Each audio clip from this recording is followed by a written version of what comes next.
So when is a self-managed super fund a good idea? Now typically the larger the super balance, the more beneficial a self-managed super fund can be.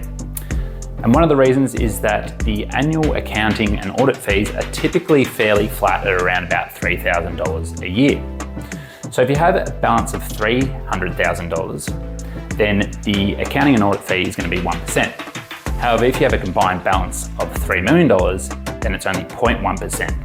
So on a like-for-like basis, the larger the balance, the more economical a self-managed super fund can be.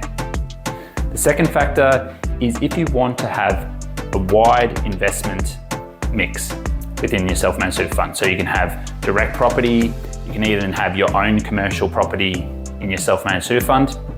In some instances, there's many traps and rules and regulations that you need to look at first, but that is one option.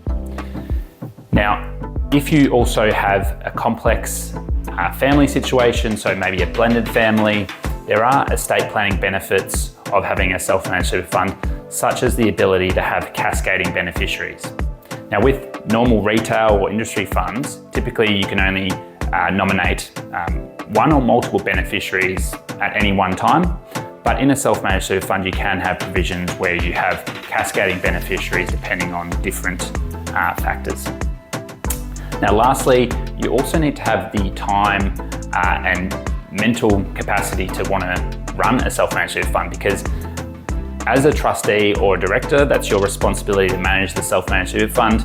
Of course, you can rely on financial planners and accountants to help you with many of the tasks. However, ultimately the buck stops with you. So there are a number of different duties that you have to fulfill and rules and regulations that you need to comply with. So if any of those situations sounds like you, then feel free to reach out. We can discuss whether a self-managed super fund could be right for you.